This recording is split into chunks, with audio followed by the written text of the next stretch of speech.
Olá, eu sou Cari Tatonini, nutricionista com foco em fertilidade, e hoje eu estou aqui novamente com o Dr. Manuel Sarno, Dr. Ricardo Barini, Dr. Marcelo Cavalcante, para conversarmos um pouquinho sobre a imunologia da reprodução. Eu gostaria que vocês contassem um pouquinho quais são as novidades nessa área. Bom, acho que a grande novidade do momento, que faz parte inclusive da programação do próximo congresso da Sociedade Americana de Imunologia da Reprodução, é a existência de um processo de elaboração do que nós chamamos de guidelines da terapia para o aborto recorrente e também para a falha de implantação.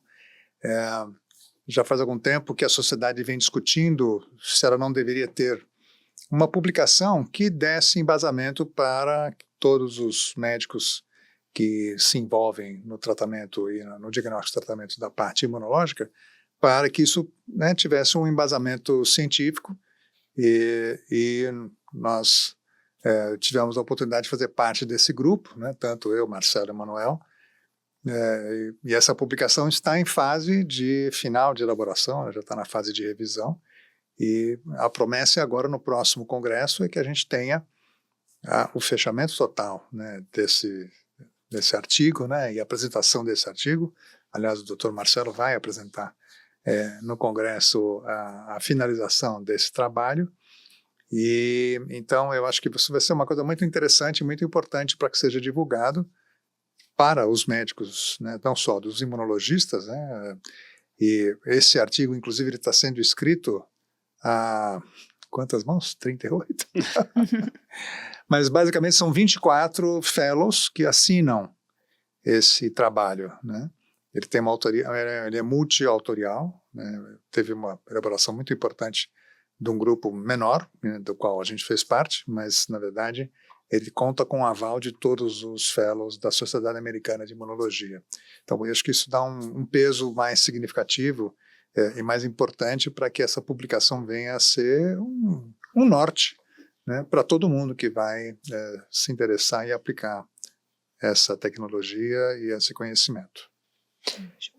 Complementando, o Dr. Ricardo já iniciou a fala, o guideline, eu acredito que tem 2 anos que a gente está nessa elaboração. Já foi apresentado prévias dessas diretrizes e que está sendo finalizada. Em breve deve estar saindo a publicação, deve ser publicada no American Journal of Reproductive Immunology, que é a revista científica da Sociedade Americana de Imunologia da Reprodução. Só para os nossos telespectadores, os nossos ouvintes, entenderem o que é um guideline. O guideline serve como diretriz, são recomendações que a sociedade direciona à entidade científica, aos médicos assistentes, e esse primeiro é em relação às terapias imunológicas. E qual terapia você deveria utilizar, em que condição aquela terapia pode beneficiar os casais. Então, se não me falha a memória, são listadas lá, acho que umas 11 terapias imunológicas, desde a imunização com linfócitos paternos, o corticosteroides, heparina, o GCSF, imunoglobulina, os anti-TNFs, a emulsão lipídica, então são listados, hidroxicloroquina, então são listados todos esses tratamentos e que ele coloca em qual situação cada tratamento deve ser indicado. Esse é o primeiro guideline, a primeira diretriz, e a sociedade tem se preocupado nesse sentido de dar um melhor norte. Isso surgiu depois de 2021, quando foi criado a titulação pela sociedade, que é uma sociedade um pouco diferente das outras. Ele tem um componente, tem integrantes da sociedade que fazem pesquisa básica, e tem uma outra parte que são de clínicos, de médicos que lidam na imunologia da reprodução. E o segundo passo, que eu acho que vai ser lançada a discussão inicial, que vão ser formadas as comissões, é da diretriz dos testes de investigação, Quais são os testes que devem ser recomendados em cada uma das situações. Finalizando esse primeiro, dos tratamentos imunológicos, a gente vai iniciar a discussão do segundo guideline. E o que tem acontecido nos últimos anos é, primeiro, a área de reprodução é uma área muito extensa, né? Então, quando se publica nas sociedades de ginecologia e obstetrícia, na sociedade de reprodução humana sobre a reprodução de uma forma geral, a parte que cabe à imunologia fica muito restrita. Geralmente é 1 ou 2 parágrafos apenas, e a gente sentia uma necessidade de uma importância maior da imunologia nesses guidelines.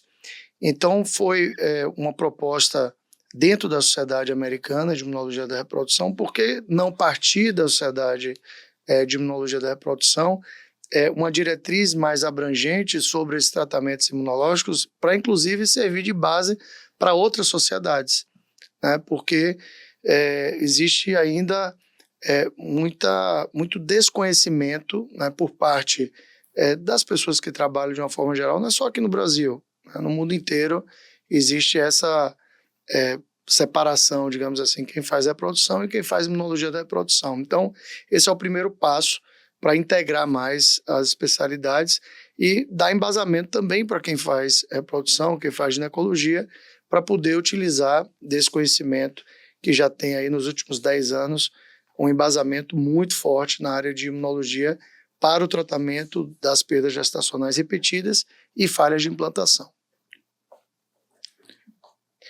Além do guideline de imunologia, né, a gente está participando do grupo de estudo para elaboração também de uma diretriz da América Latina, África e Ásia, né, que é a diretriz, o guideline, as recomendações de investigação e tratamento de casais com perdas gestacionais de repetição, que a gente fala do estudo Delphi, né? O estudo Delphi, acho que o doutor Ricardo ou o Manuel pode falar um pouco melhor como é que é feita a estrutura desse estudo e que a gente foi convidado a participar, né, como experts, como médicos que trabalham na área aqui dentro da América Latina. O estudo Delphi, na verdade, ele é uma maneira de se tentar chegar a um consenso a respeito de determinados assuntos, né? Uhum. Então, você reúne experts no assunto e você lança questões para que esse grupo possa se manifestar a respeito de cada uma dessas questões. Essas questões depois são analisadas, as respostas são analisadas estatisticamente e se sugere determinada conduta ou determinado tipo de tratamento, ou enfim, que seja assumido, baseado nessa investigação. Então, isso tem várias etapas, né? Nós estamos já na segunda etapa, é isso? Já finalizando. Já finalizando, né? Eles colocam várias, vamos dizer assim, afirmações, várias recomendações, e eles esperam que exista um consenso maior do que 85% numa votação entre os experts. Aquela recomendação que não atingir esse nível de consenso, ela tem que ser discutida. Então, já se passaram 2 rodadas e já está nas recomendações finais, e agora é uma reunião, que vai ter uma reunião online dos integrantes da América Latina e de outros países da África e Ásia, e que precisa sair dessa reunião com o consenso, né? Uhum. Então, é a fase final e depois deve ser submetida à publicação também. Só para complementar, quer dizer, o consenso Delphi, essa metodologia, é uma forma da gente ter uma evidência que não é muito forte, que é a opinião de especialistas, mas dá um embasamento maior, né? Então, se a gente for olhar a hierarquização da metodologia científica, né, as revisões sistemáticas, meta-análises, né, os ensaios clínicos randomizados, eles estão no topo da pirâmide, né? Então, depois você tem os estudos observacionais de coorte, caso-controle, e, por fim, a opinião de especialistas. Então, a opinião de especialistas sempre foi colocado, né, dentro da metodologia científica como sendo de menor importância, menor impacto. O problema é que, em 2 situações, que você pode ter ou uma raridade, né, que você não consegue reunir uma quantidade enorme de pacientes para fazer braços de ensaios clínicos, ou quando o custo é muito elevado para você comprovar aquelas teorias, você acaba não tendo como fazer esses estudos de maior impacto. Então, o consenso Delphi, né, a metodologia Delphi, ou Delphi Procedure, o procedimento Delphi, a literatura tem várias formas de chamar, é uma forma de você lançar na literatura determinados temas que são polêmicos, que têm controvérsias, e saber qual a opinião daquelas pessoas que trabalham na área há pelo menos 10, 15, 20 anos, e você dessa forma consegue dar o norte. A gente não pode considerar o consenso Delphi como a última palavra, mas é algo que se aproxima mais da realidade do dia a dia. E quando há um embate e não há uma concordância, esses temas voltam à mesa, e aí até chegar à conclusão de que, para clarear mais as ideias, né? Por exemplo, dentro da área de ultrassonografia e medicina fetal, um consenso Delphi que é muito utilizado é a restrição de crescimento. Né? Que tem um lugar, utiliza um método, outro utiliza outro, e aí fizeram, né, um consenso Delphi. Hoje, as sociedades, inclusive de ginecologia e obstetrícia, utilizam esse consenso Delphi para poder corroborar com as suas metodologias, né, de guidelines, de diretrizes. Isso a gente tem feito também dentro da área de imunologia, né? Mas a tendência é fazer ensaios clínicos, né, para responder essas perguntas para cada uma dessas terapias que a gente comentou anteriormente. Mais alguma consideração em relação ao estudo? Esses são os dois grandes estudos que acho que está apontando que nesse ano de 2025 devem ser publicados e que, felizmente, a gente está envolvido. E só destacar também os estudos do nosso grupo, né? A gente tem um estudo que está também em vias de ser publicado, que é o estudo que a gente testou o efeito das emulsões lipídicas de segunda geração. Até então, a literatura colocava como emulsão lipídica padrão utilizada nos principais estudos as emulsões de primeira geração, e a gente, pela uma falta dessa emulsão lipídica aqui no Brasil, a gente desenvolve o trabalho com as de segunda geração e conseguiu excelentes resultados no uso da emulsão lipídica isoladamente, e um grupo também tendo uma boa melhora associada à vacina, né? Eu acho que isso daí também deve sair em publicação, acho que nos próximos meses, né? Além disso, destacar a posição do Dr. Ricardo como um editor do American Journal of Reproductive Immunology, né? Isso sempre é uma honra para o nosso grupo, porque a gente consegue estar ali de ponta, sempre atualizado e à frente do que está sendo pesquisado e sendo publicado. E eu participando também do Journal of Reproductive Immunology, o American Journal como sendo o jornal científico americano e o Journal of Reproductive Immunology da Sociedade Europeia, né? Então, acho que a gente, dessa forma, consegue ter uma visão atualizada da imunologia da reprodução e sempre trazendo aquilo que está de melhor. Acabamos agora de ver, o Dr. Ricardo estava comentando, e a gente acabou de receber um e-mail da publicação do ensaio clínico randomizado do grupo da França, da Nathalie Lide, em que ela se baseia no estudo da resposta imunológica a nível endometrial e indica os tratamentos de acordo com o perfil da resposta imunológica da paciente no endométrio, né? E que mostrou benefício das terapias imunológicas. Então, isso aí, a gente está com um nível de evidência máximo, porque é um ensaio clínico randomizado, e mostrando mais uma vez o benefício da terapia imunológica em pacientes com falhas recorrentes de implantação. Acho que também é interessante a gente comentar, né, Marcelo, a publicação do grupo da Inglaterra, né, do grupo que também faz parte, alguns dos fellows da Sociedade Americana, mas são grupos que estão na Inglaterra, com a revisão de 27 mil ciclos, 15 centros. 6 mil no braço tratado e os outros controles, né? Com uma óbvia melhora da qualidade e do número de nascimentos e a taxa de nascimentos vivos, com a utilização da terapêutica imunológica. Então, isso é uma outra publicação que deu um reforço muito grande para todo o grupo que trabalha com imunologia e mostrando para sociedades, né, que lidam com a reprodução humana, a eficácia evidente, né, dessa terapêutica nesse grupo enorme de pacientes tratados um tempo bastante longo, acho que foram quase 20 anos.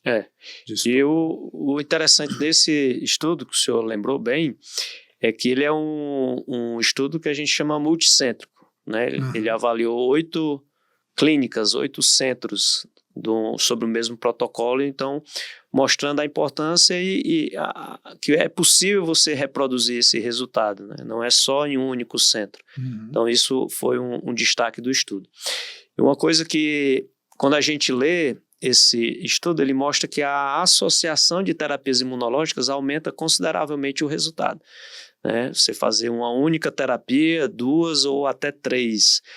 Não que você vá fazer também de uma forma aleatória, baseada nos critérios que ele selecionou as pacientes. Ele coloca lá a investigação das citocinas, a presença de autoimunidade, e tem uma indicação para cada uma das terapias. Mas quando tinha essa associação baseada nos exames, na investigação, se observava uma grande melhora do resultado naquela paciente que estava com a associação de terapias imunológicas.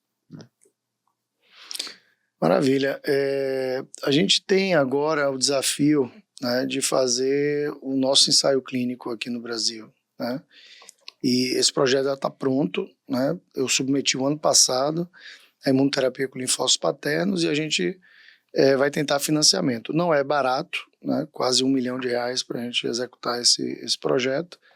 A gente tem esperança que a gente consiga fazer, porque é uma necessidade, né, da literatura a gente fazer esse projeto de pesquisa. E continuar esse projeto que o professor Marcelo falou, que é justamente avaliar a emulsão lipídica, porque a gente já comprovou que a emulsão lipídica, com ou sem a imunoterapia com linfócitos paternos, consegue modificar o perfil de citocinas. Então a gente consegue trazer um perfil mais inflamatório, TH1, para menos inflamatório, TH2.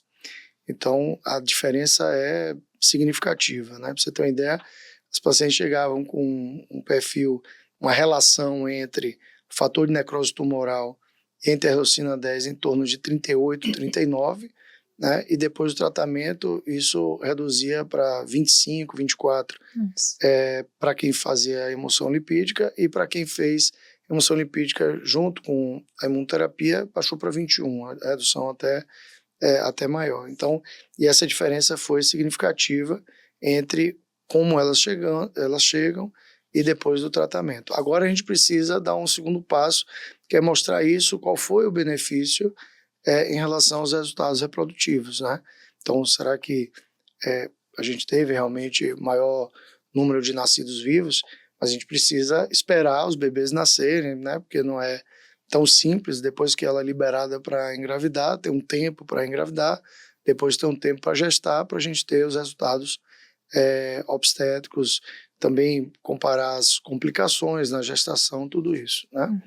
Então são trabalhos que são lentos, né? Assim, são longos, porque você tem a imunomodulação, que leva alguns meses, tem o recrutamento desses casais, depois a gente tem que liberá-los para engravidar, esperar um período de 1 ano para a evolução, depois para o parto. Então são respostas que a gente muitas vezes fica ansioso, mas tem que esperar um pouquinho para ver o resultado. Mas hoje nós temos trabalhos argentinos, por exemplo, tem um trabalho feito no Hospital das Clínicas de Buenos Aires, mostrando também o benefício da imunoterapia, não só para pacientes com abortamento de repetição, que aumentou de 30% para 83% a taxa de nascidos vivos, como também para falha de fertilização.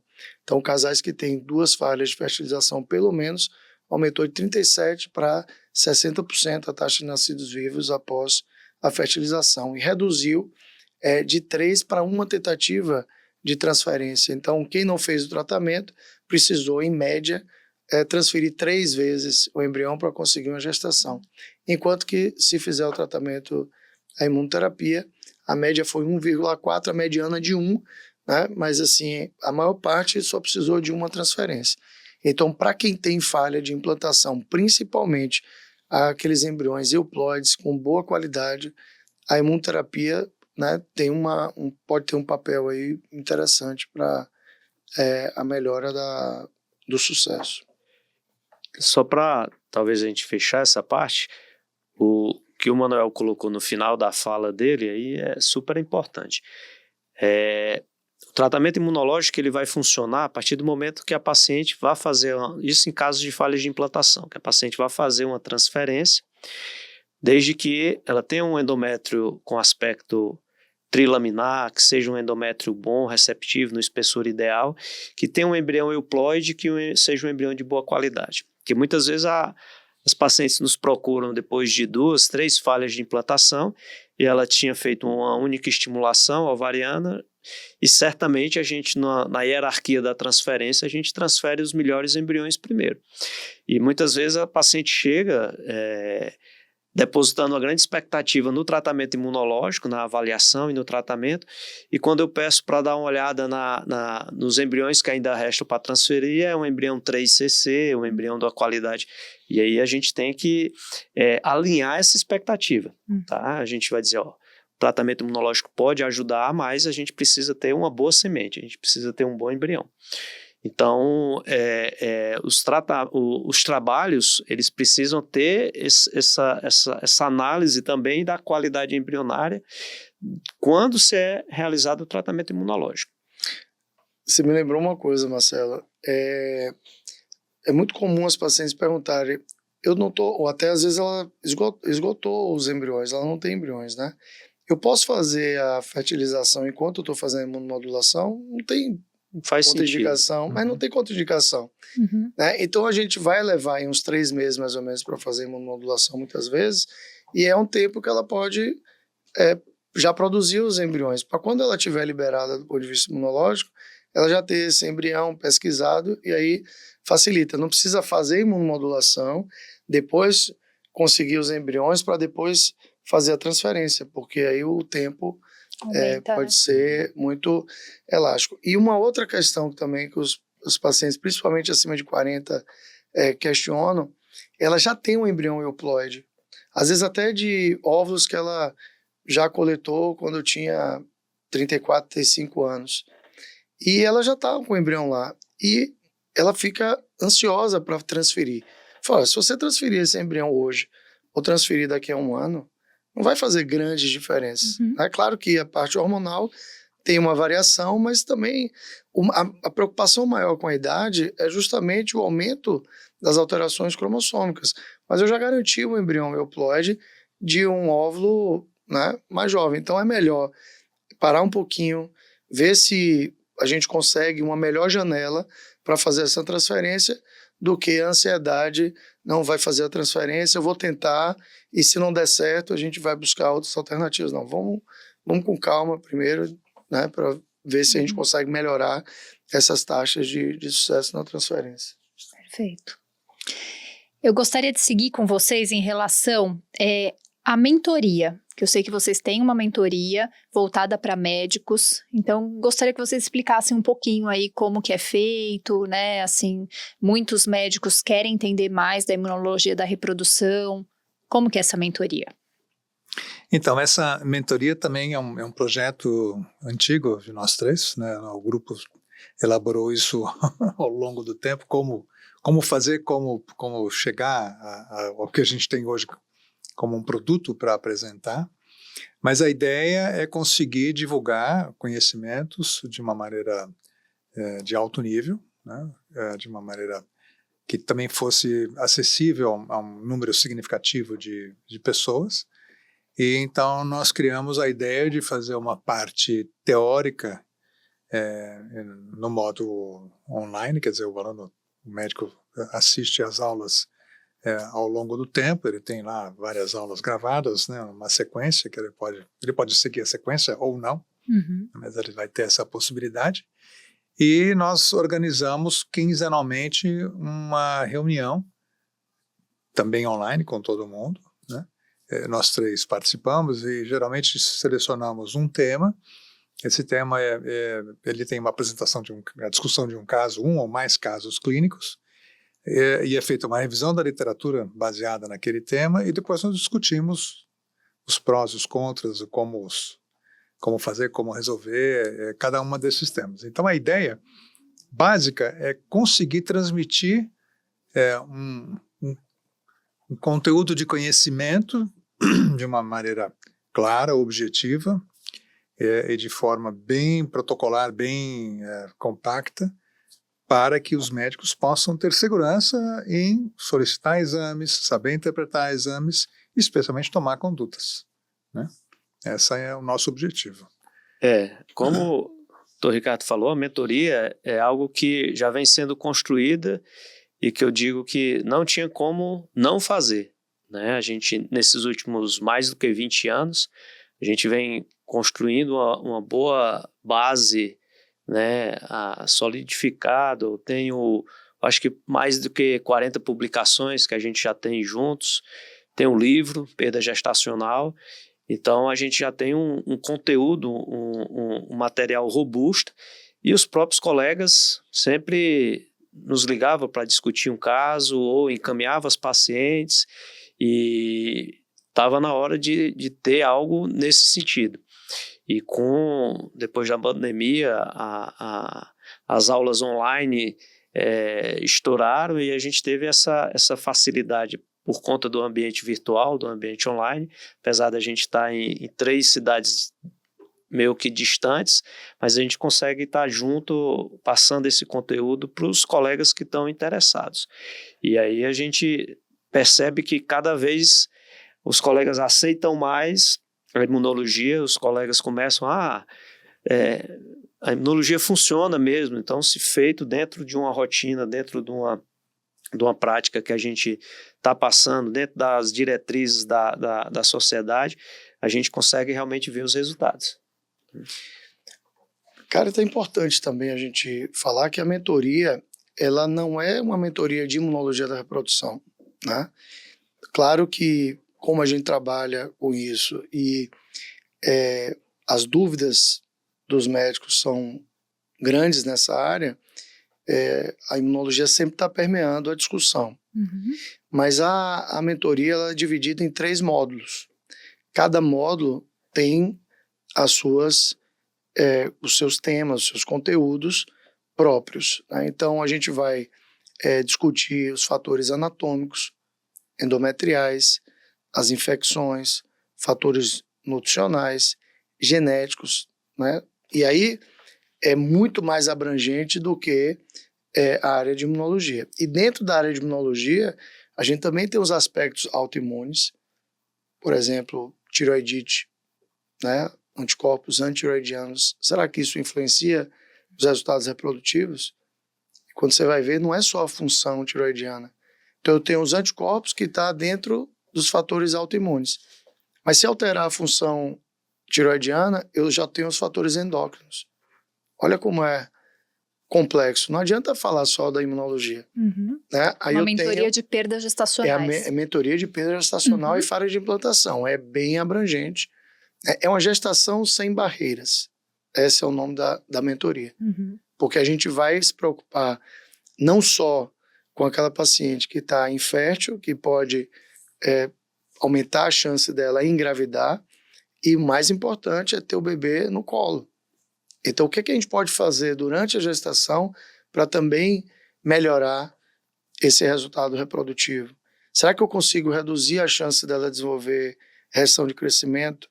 Será que ela consegue reduzir a chance de desenvolver pré-eclâmpsia?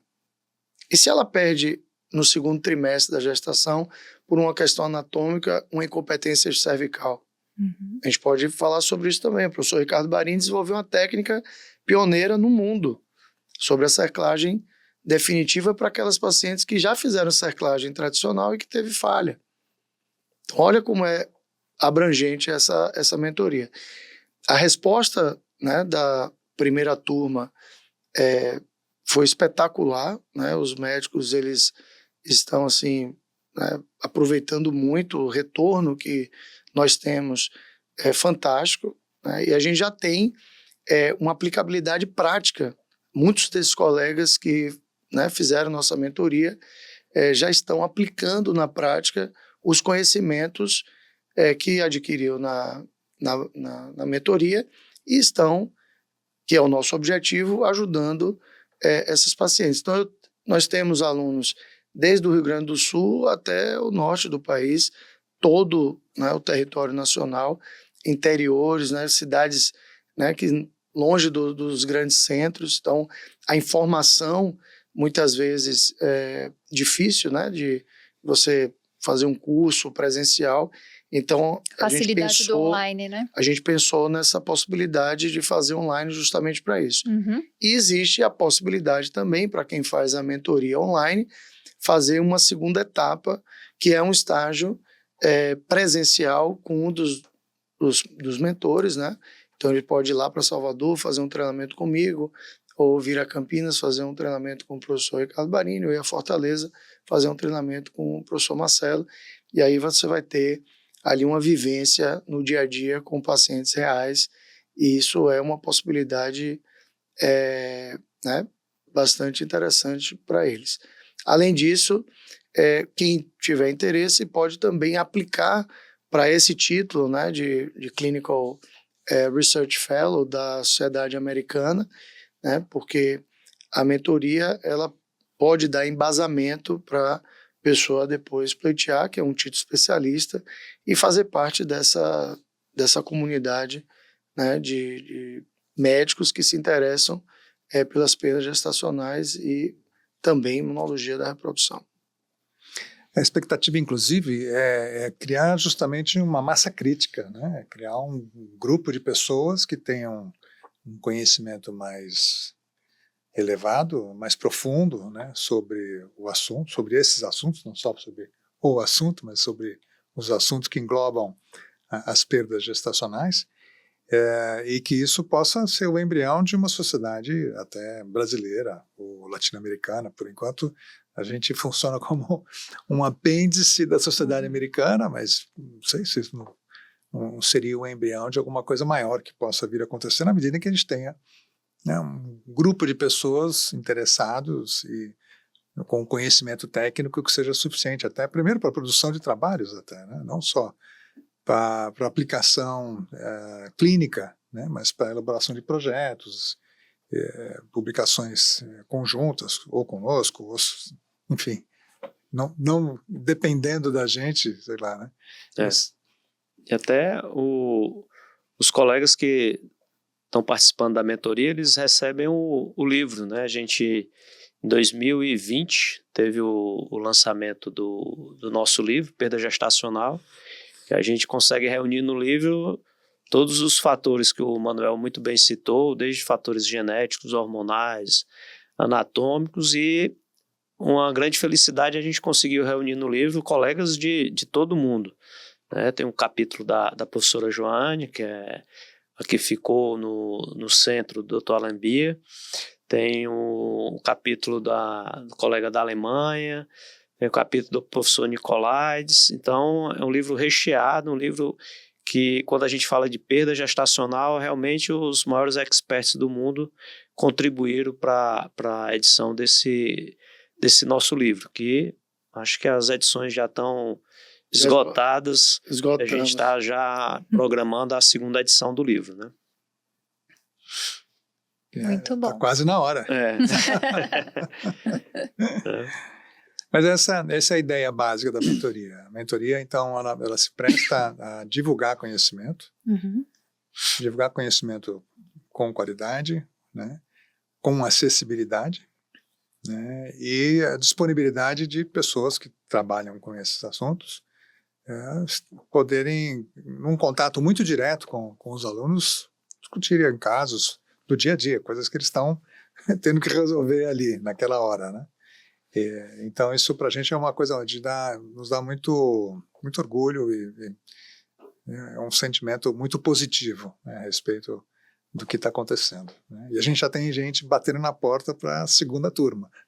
Que bom. E é interessante que você vê alguns colegas que estão participando da mentoria que eles já têm uma certa experiência dentro da área, né? Agora falando especificamente da imunologia da reprodução, mas que certamente eles vão sair com outro olhar, porque vai saber direcionar aquele diagnóstico e como encaixar melhor a terapia imunológica, né? Mas são alunos, né, são colegas, na realidade, muito interessados. A gente vê o nível de discussão muito elevadíssimo, colegas que trazem uma contribuição e que a gente aprende junto com eles também. Eu ia falar isso.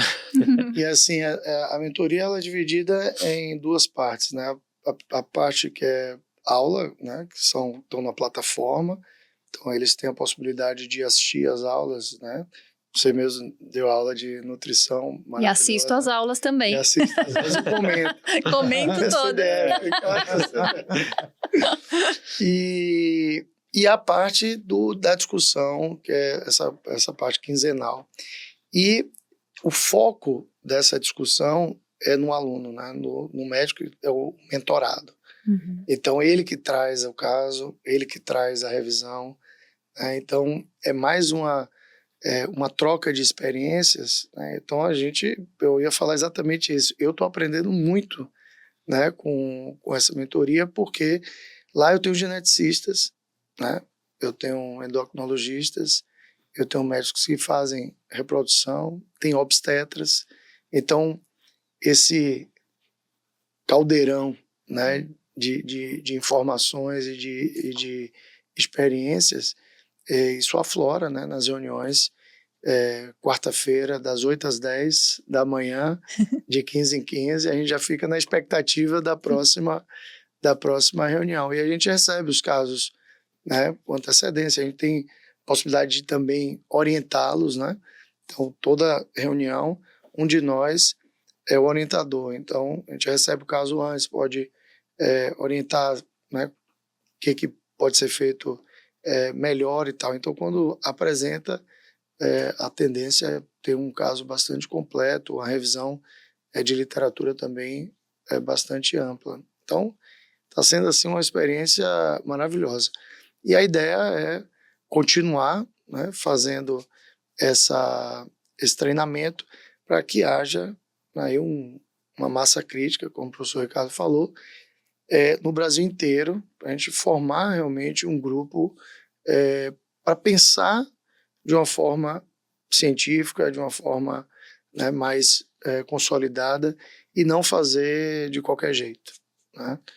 Então, o professor meu falava assim, a gente tem administração das medicações por via oral, por via intravenosa, por via intramuscular, mas nunca por via das dúvidas. Então, o que a gente tem visto é a imunologia sendo feita por via das dúvidas. Jaque. Então, é isso que a gente não quer. A gente pode ter intramuscular, a gente pode ter via oral, via vaginal, subcutânea, intradérmica, todas as vias possíveis a gente pode utilizar, mas nunca por via das dúvidas. Muito boa. É isso, então a gente provavelmente deve iniciar uma nova turma, acho que em junho, né? Essa expectativa. Acho que sim, já está na fila aí, então, tá. Acompanhe a rede social para poder ter acesso a essas novidades. Em breve a gente deve estar publicando quando vai ser essa divulgação. A duração da mentoria é de 1 ano? São 6 meses. Não, 6 meses. 6 meses. A mentoria presencial, aí é uma coisa que é discutida individualmente, né? Depende do tempo que o aluno tem disponível, como que ele quer fazer, enfim, aí é mais caso a caso. E os colegas são convidados a participar da Sociedade Americana. Sim. Né? A gente tem a Sociedade Americana, ela acolhe algumas regiões do mundo e o Brasil está entre essas regiões acolhidas e que ela tem um desconto na sua anuidade da Sociedade Americana de Imunologia da Reprodução. E isso permite que o colega associado tenha acesso ao American Journal of Reproductive Immunology e tenha acesso aos congressos. Né? Esse ano o congresso vai ser em Minneapolis. St. Paul. Né? E a gente sempre está participando, vamos nos encontrar novamente lá no congresso, apresentando os trabalhos e eventualmente dando aula. É um momento para se atualizar, né? Para a gente estar sempre atualizado aí no que está vindo do que virá na área de imunologia da reprodução. E aí o desconto é Importante. São $50 apenas por ano. Né? Quer dizer, é bastante atrativo para você ter acesso a todas as publicações. E além disso, para quem quer publicar, tem um fast track, né? Então, quando a gente submete um artigo, ele tem uma preferência para ser analisado, né? Então não demora tanto tempo. O professor Ricardo é nosso, né, além de ser editor do American Journal, é o representante, né, o coordenador, o representante do braço latino-americano, né? E faz parte de algumas comissões da sociedade também lá. Então, a gente participa ativamente já tem quase 30 anos que a gente... Desde a época do Dr. Beer, né? Então, a gente faz parte daquela família. Certo, mais alguma informação? Acho que essas são as mais importantes, né? Acho que convidar todos os colegas que queiram participar da mentoria, certamente em algum local aí da descrição, desse bate-papo, vai encontrar um local para clicar e ter acesso à informação. Só mais uma coisa, Carita. A gente falou que os mentorados, eles apresentam os casos, apresentam as revisões né, de literatura, mas não é obrigatório. Isso. Porque a gente sabe que o medo de falar em público é o maior medo do ser humano. É maior do que avião, do que cobra e tal. Então, a gente coloca como voluntários, né? Sim. Então, se as Isso pessoas, é importante. Porque se as pessoas não se sentirem à vontade de apresentar, elas não vão ser obrigadas a apresentar, né? Então, se alguém está pensando em fazer a mentoria, mas, peraí, mas tem que apresentar, não vou fazer. Não vai ganhar o título. Não é assim, não é bem né? assim. Claro que a gente estimula, né? Uhum. Todos trazerem seus casos e discutirem, mas não é obrigatório, né? A ideia é que todo mundo participe de forma ativa, né? Até tem um grupo de WhatsApp com a gente também que pode discutir os casos. Então, e muitas vezes a gente tem troca também de pacientes, né? Então, tem pacientes que é atendido por um colega e passa com a gente, e lá no grupo a gente também discute, ou individualmente também. Então, é um convite para fazer parte dessa família, né? Que a gente já está junto e está muito sozinho, está precisando de mais gente. Se você se interessou pela nossa mentoria Gestação Sem Barreiras, siga nosso perfil e consulte a nossa equipe para mais informações.